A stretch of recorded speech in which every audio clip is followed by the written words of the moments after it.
O Green Bay Packers foi empacotado pelos Leões de Detroit no Lambeau Field na última quinta-feira.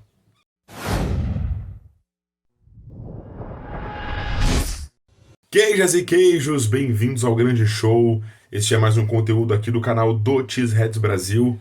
E eu quero convidar a todos vocês, torcedores do Packers, torcedores de outros times, a se inscreverem aqui no nosso canal para ficar por dentro de tudo sobre o Green Bay Packers. No @cheeseheadsbr, @cheeseheadsbr, em todas as redes sociais vocês encontram a maior cobertura sobre o Green Bay Packers no Brasil, aqui no Cheeseheads Brasil. Então sintam-se à vontade para nos seguir, acompanhar as coisas do Packers e debater conosco sobre o time de Green Bay. Ainda se inscrevam no canal. Muitas pessoas que assistem os nossos vídeos não são inscritos, então se inscrevam no canal para não perder nenhum conteúdo e, é claro, o like de vocês é a maior força que vocês dão para esse canal. O like é fundamental para que o YouTube recomende os nossos vídeos e a gente possa crescer cada vez mais a nossa comunidade nesse debate sobre Green Bay Packers. Na boa e na ruim, não importa o que aconteça, estaremos sempre aqui para falar de Green Bay Packers com vocês, beleza? O comentário de vocês nesse vídeo também é muito importante para que a gente possa estender o nosso debate aí, então eu quero saber a opinião de vocês também.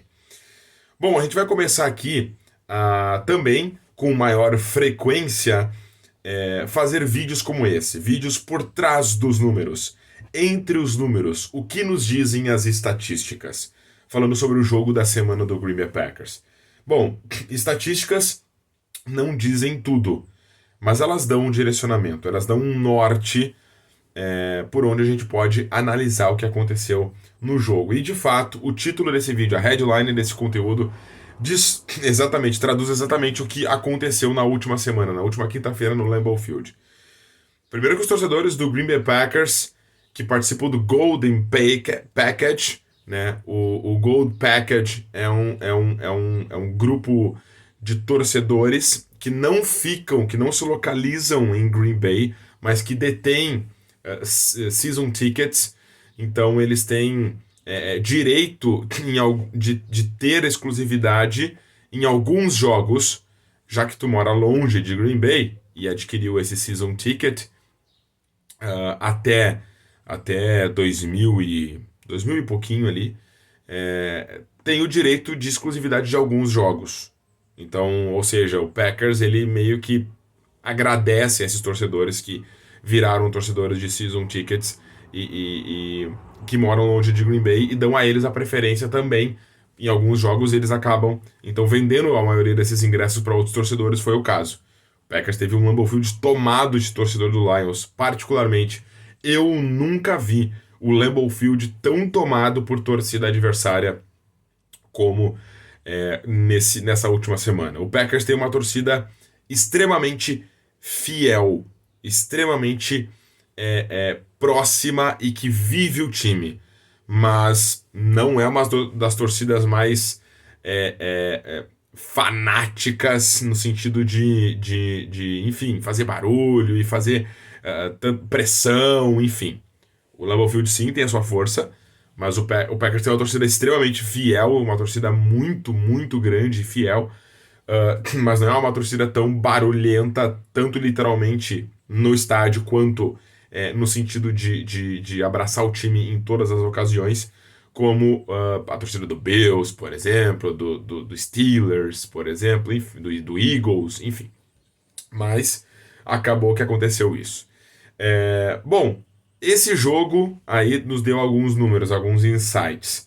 E a gente não, como eu falei, os números eles não dizem tudo, mas eles nos dão muito um direcionamento do porquê as coisas aconteceram. Então aqui vai alguns números do Packers nesse jogo contra o Saints. 211 e 27. O que dizem esses números? O Lions teve 211 jardas corridas, sendo 4.9 por tentativa, enquanto o Packers teve 27 jardas corridas. 2.9 jardas por carregada. Matt LaFleur disse aqui ainda no final do jogo, aspas, acho que se você não consegue controlar a bola com eficiência e, inversamente, não consegue parar a corrida, essa é uma receita para perder e foi o que aconteceu essa noite. Dê créditos a Detroit. Sabíamos que eles eram um adversário difícil, mas eles nos maltrataram em todas as fases. E é isso. O Packers não conseguiu estabelecer o jogo corrido.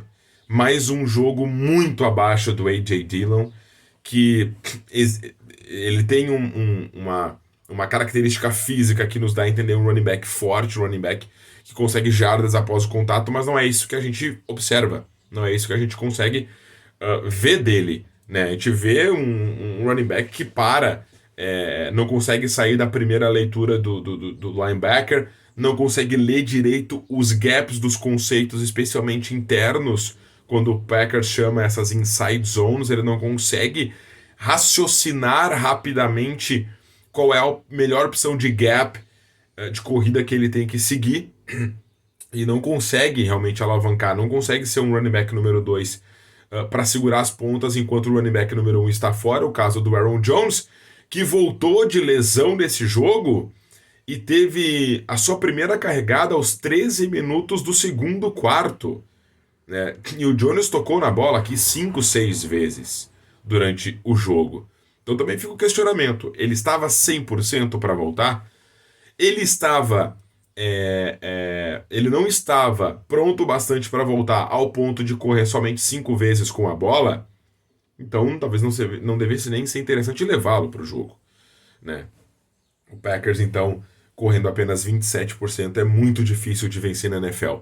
Quando você tem um jogo corrido tão ineficaz. Mesmo quando o adversário tem uma aptidão maior para parar a corrida, não correr nada, porque 27 jardas na NFL hoje é absolutamente nada, fica difícil vencer. Próximo número que chamou a atenção nesse jogo: 47% versus 29%. A estratégia do Packers nesse jogo foi lançar a bola, sabia que ia encontrar um front seven muito físico, então a estratégia foi lançar a bola. O Lions, de fato, entrou nesse jogo de quinta-feira permitindo apenas 3.2 jardas por corrida. Mas o Jordan Love foi pressionado em 47% dos dropbacks. Em contrapartida, Jared Goff esteve sob pressão 29% dos dropbacks. O Love ainda foi sacado 5 vezes. Interessante notar aqui que o Lions enviou o blitz para cima do Packers, ou seja, dos 4 defensores base do front, o Lions enviou 5 ou mais rushers, né? Jogadores para pressionar o passe do Jordan Love apenas 3 vezes em 39 dropbacks. E ainda assim registraram uma taxa de pressão de 43,6% dos snaps em snaps que não houve blitz. Ou seja, o Jordan Love foi pressionado em 47% dos dropbacks gerais e o Lions mandou blitz apenas 3 vezes. Fora essas 3 vezes, o Love ainda esteve sob pressão 43%. Fora essas 3 vezes. Então, o Lions não precisou mandar blitz para pressionar o Jordan Love e pressionou o Jordan Love o jogo inteiro. 47% dos dropbacks. Então, assim, o Packers não preparou o melhor game plan, o melhor plano de jogo ofensivo. Matt LaFleur foi muito abaixo, mais uma vez, preparando o plano de jogo, onde é possível, sim, vencer sem correr com a bola. Sem correr tão eficientemente. Correndo aí só 50, 60 jardas, já dá para vencer com um jogo hard pass, com um jogo que prioritariamente vai ser aéreo. Porém, tem que ser correto. Né? Tem que fazer o jogo covarde. Né? As pessoas, num geral, eu vejo falar aí nas redes sociais, nos grupos, que o Packers tem uma virtude do West Coast Offense, aquele ataque de passes curtos. Não estamos vendo isso durante a temporada. Matt LaFleur é constrangedor quando tenta imitar algumas jogadas aí do McDaniels, do Miami Dolphins. Aquele off-motion, né, com o wide receiver saindo de perto da linha ofensiva, rapidamente em direção ao sideline e depois ele volta para o meio-campo buscando espaço na zona, ou ele vai em profundidade, ou ele vai numa zona intermediária e corre para fora. Então é meio até que constrangedor, porque o Packers nunca fez isso. O Packers começou a fazer isso 2 jogos pra cá, né? Desde a semana 2. Talvez por causa que o Dolphins está usando e está sendo um sucesso no ataque. É realmente muito, muito abaixo aí. E de novo, repito, Matt LaFleur tem capacidade, ele é um head coach ofensivo que tem capacidade de criar boas jogadas. O problema de Matt LaFleur nunca foi a capacidade de desenhar jogadas. Nunca foi. O problema dele é ser head coach. Na minha opinião, Matheus Cabezudo. Não é a opinião necessariamente deste canal, mas é a minha opinião do Matheus Cabezudo aqui. A gente, enfim, é muito limitado. Dentro desse escopo de jogadas limitadas, existem muito boas jogadas, mas são poucas variações. Pouca lógica entre uma jogada e outra. E é claro que o Jordan Love tem que fazer o melhor trabalho aqui atuando sob pressão, sem dúvida nenhuma. Né? Jordan Love realmente jogando bem mal aqui sob pressão. Próximo número desse jogo. Número 1. O Lions entrou nesse jogo sendo a 4ª pior defesa da NFL. A 4ª pior defesa da NFL, de acordo com o sistema do DVOA. Defendendo passes que vão em direção a running backs. Ora, se o Packers já tinha um receio inicial de dar uma carga elevada nas trincheiras para Aaron Jones, e justamente ele é um running back que tem uma grande aptidão para receber passes, e ele estava pronto para o jogo, ele foi ativo para o jogo, por que Aaron Jones recebeu apenas um passe? Ele foi alvo uma vez no jogo do Thursday Night, no Lambeau Field, na derrota por 34-20 contra o Lions aqui. A estatística já apontava, o Lions não consegue defender muito bem passes para running backs. A 4ª pior defesa da NFL no quesito, e o Aaron Jones recebeu apenas um alvo. Isso não faz o menor sentido. O Packers precisa envolver mais esse jogador. Há anos também nós dizemos, Aaron Jones é um jogador que inclusive pode ser um slot receiver, né? Existiu também esse exagero aí nos últimos anos, que é algo completamente fora de cogitação. Ele não vai ser um slot receiver, é claro, mas ele pode ser muito envolvido no jogo aéreo, porque de fato ele é um running back, mas que é bom recebendo passes. Então, o LaFleur tem que colocar um pouquinho mais o seu ataque trabalhando ao redor dele, que é de fato o melhor jogador do ataque do Packers. Então, que não corresse entre os tackles, colocasse Aaron Jones para receber mais a bola. Apenas um alvo ele foi nesse jogo contra o Lions. E o último número para falarmos sobre essa partida, o número 16. Lions fez 20 jogadas a mais de ataque do que o Packers e segurou a bola no ataque por quase 16 minutos a mais. Foram quase 40 minutos de posse de bola para o Detroit Lions. Não tem como sobreviver assim. E é claro que era possível conseguir mais first downs. Vamos variar um pouquinho mais o nosso repertório. Coloque o Jayden Reed, 1 ou 2 snaps saindo do backfield, correndo um flat rápido. Depois o Aaron Jones fazendo um motion. 2 running backs, um deles sendo o Jayden Reed, fazendo uma rota wheel. Aaron Jones correndo por trás para receber na sombra. Passes rápidos, acionemos mais o Musgrave, que vem fazendo uma crescente de temporada excelente, o tight end do Packers. Excelente seleção aqui do Packers. Jordan Love, em vários momentos segurando a bola, tem que soltar mais rápido. O Packers pode fazer um jogo hard pass. Pode fazer um jogo que passe a bola prioritariamente. Precisa ser inteligente. Precisa controlar um pouquinho mais o relógio. Não tem como sobreviver com o adversário tendo 16 minutos a mais de posse de bola. É muita posse de bola a mais.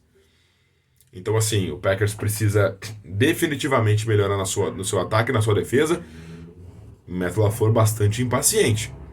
Inclusive, ríspido até, com alguns repórteres na entrevista coletiva, dizendo que se ele soubesse o que estava de errado, ele mesmo faria, ele também mudaria, dando respostas duras, falando que não adianta fazer sempre as mesmas coisas, aspas do LaFleur, e buscar resultados diferentes na defesa, fecha aspas. Então ele muito irritado com a situação.